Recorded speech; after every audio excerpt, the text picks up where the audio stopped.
Kalinka kitabından Rus dilini öğrenmeye devam edirik. Bu mavi Red Kalinkadır. Üstündə A1, A2 və B1 səviyyələri var. Bu səviyyələr nədir bilmək istəyirsinizsə, o zaman kitabın içindən baxa bilərsiniz. Bu kitabda vardı. Baxın, burada səviyyələrin nə olduğu qeyd olunubdur. İndi isə gəlin dərsə başlayaq.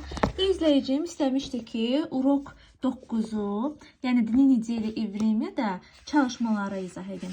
Bu dərsə qədər və bu dərsdən sonrakıları da izah eləmişəm, kanalımda var. Bu arada Red Kalinka dərslərinin izahlarını bir çox tələbələr, izləyicilər tapa bilmirlər. Bunun üçün nə etmək lazımdır?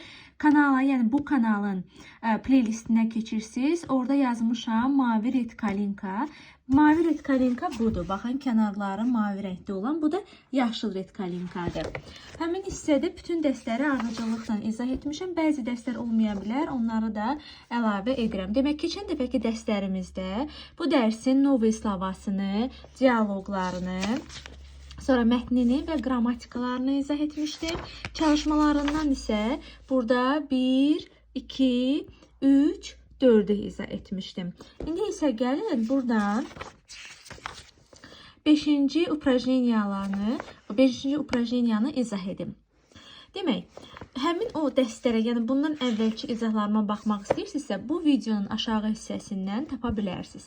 Salam dəyərli izləyicilər, kanalıma xoş gəlibsiniz. Mən rus dili və ədəbiyyat müəlliməsiyəm. Bugünkü dərsimizdə sizə upражнение 5-i izah edəcəm. Demək, burada nə yazıbdır? Yazıbdır ki, закончите предложение словами в скобках подходящей форме. Yəni, qısacası, buradakı bu mötərizədəki sözləri biz cümləyə uyğun yazmalıyıq.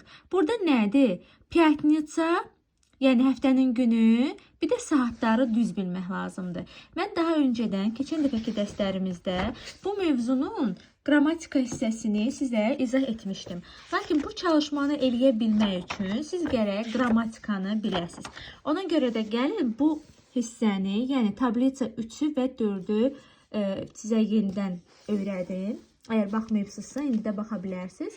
Amma tam izahına baxsaz daha yaxşı olar. Demək, o çalışmanı, 5-ci çalışmanı eləyə bilmək üçün gərək siz tablitsi 3-dən 4-ü biləsiniz. Burada nədir? Vinitilni падеж, bir də raditilni падеж. Bu ismin halıdır. Azərbaycan dilində necə var? Adlıq, yerlik, yönlü, təsirlik və s. Və burada da eynidir. Həmin padejlər, yəni 6 dənə bütün padejlər rus dilində də var və bunlar adlanır vinitilni падеж, bir də raditilni падеж. Vinitilni падеж əsasən predloqlardır. V predloqlarıdır. Raditilni падежdə isə, bax görürsünüz, burada saatları qeyd olunubdur. Demək, какой сегодня день? Bu adlı haldır. İminitilni падежdə. Bu gün hansı gündür? Сегодня понедельник. Bu gün birinci gündür. Сегодня вторник. İkinci gündür. Сегодня среда. Üçüncü gün. Четверг. Dördüncü gün. Пятница. Beşinci gün. Суббота. Altıncı gün. Воскресенье da bazar günü. Və biz deyirik nə zaman? Yəni уже винительni падежdən istifadə edirik. Deyirik ki, когда? Deyirik birinci günü. Bu prosta birinci gündür. Bu isə birinci gün nə zaman? Birinci günü və biz deyirik v понедельник. Demək, понедельниkin axırında окончаниясы dəyişmir. Вторниkin окончаниясы dəyişmir. Четвергin окончаниясы, yəni axırda hərf dəyişmir.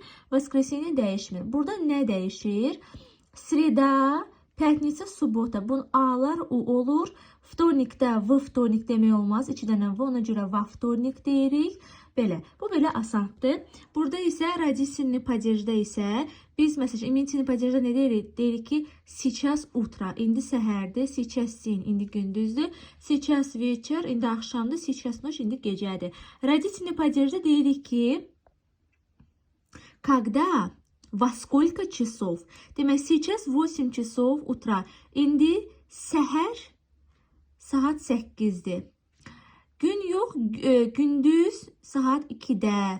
Axşam yox, axşam saat 8-də. Gecə yox, gecə saat 1-də. Bir çox tələbələr bəzən deyirlər ki, müəllimə, bəs burada сейчас 1 час niyə yazılmayıbdır? 1 час deyilmir. Deyir ki, сейчас час ночи. Bu belə. Yəni mən sizə bunu qısaca izah elədim, yadınıza saldım ki, bezməyəsiniz dərsdən və tez çalışmaya keçək. Amma əlbəttə bunun daha ətraflı, daha az sürətlə izah elədiyim dərs var. Həmin dərsin linkini bu videonun aşağı hissəsində yerləşdirəcəm. Bir dənə o düyməyə basmağınız yetəridir. Həmin videoya keçid eləyə bilərsiniz. İndi isə gəlin, bax artıq bu mövzunu yadınıza saldımsa və həmin videodan da öyrəndinizsə, onda 5-ci çalışmaya baxaq. Burada nə deyir? Deyir ki, он обычно работает в пятницу 5 часов вечера. Demək, burada пятницаdır. Oldu когда в пятницу. Çünki пятницада пятницу deyirik. 17:00 nədir? Oca axşamdır, düzdürmü? Yəni ona görə deyirik ki, в 5 часов вечера. Burada hansıdır? Burada винительный падеж. Женский rodda u olur. Predlogovıdır. Burada родительный падежdir. Ças olur часов. Və вечерdə olur вечера. Yəni axşam saat 5-də. İkinci cümlə. Мой муж обычно читает газету. Mənim bəy, yəni həyat yoldaşım adətən qəzet oxuyur. Və həftənin günü nədir? Понедельник. Bu da səhər 8-dir, düzdürmü? Ona görə nə deyirik? Понедельниkin axırında hərf dəyişmir. Окончаниясы dəyişmir. Ona görə deyirik понедельник, в понедельник. Demək, в понедельник 8-də olacaqdır 8 часов утра. Утра hansı sözlə deyilir? Baxın, burada. Утра. Sonra.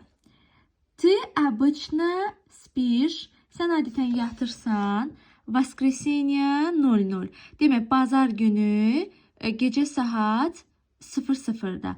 Ona görə burada necə deyirik? Deyirik ki, ты обычно спишь в воскресенье 12 ночи. Yəni saat 12-də.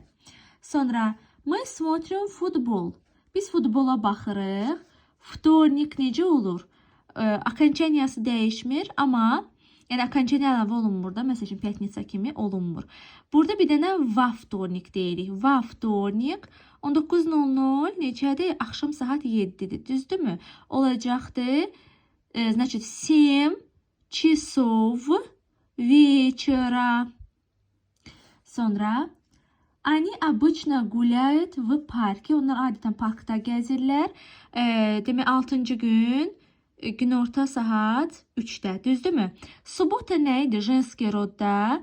Biz burada hansı hərfi əlavə edirik? U hərfini, düzdürmü? Olacaqdır.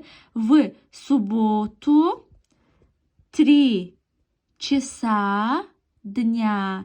Niyə часов demədik? Çünki 2, 3, 4-də часа A hərfi iləndir. Sonra 6-cı Мои родители обычно спят. Mənim valideynlərim adətən yatırlar. 3-cü gün neçədə? 10-da, axşam 10-da, düzdürmü? Deməliyik, sreда olur sredu. В среду 10 часов вечера. Sonra Студенты делают упражнения. Tələbələr упражнения, çalışma edirlər. Neçədə? 5-ci gün, günorta 2-də. Olacaqdır bu в пятницу в 2 часа дня.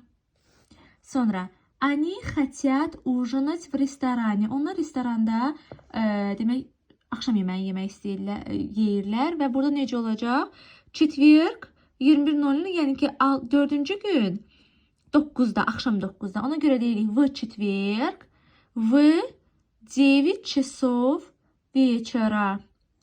Belə, əziz izləyicilər, bugün sizlərə 5-ci çalışmanı izah etdim. Əgər hər hansısa bir sualınız vardısa, yaza bilərsiniz. Mümkün olduğu qədər ətraflı izah etdim və həmçinin də mövzunu uzatmamağa çalışdım. Tez-tez izah etməyə çalışıram. Çünki bilirəm ki, bir çox tələbələr əsas nə yazmaq lazımdır, onu bilmək istəyirlər. Bəzən tələbələr deyir ki, müəllimə, biz ətraflı izah istəyirik. Ona görə hansı izahım siz bəyənirsinizsə, zəhmət olmasa qeyd eləyin. Demək, bizim hər 3-cü günü, 5-ci günü və bazar günləri videolarımız olur. Həmin videoları izləməyi unutmayın. Həmçinin də 3-cü günləri bizim canlı yayımlarımız olur ki, sizin istədiyiniz mövzuları, suallarınızı cavablandırıram. Həmin canlı yayımlarımıza da girməyi unutmayın. Həmçinin bizi TikTok'dan və digər sosial şəbəkələrdən də izləməyi unutmayın.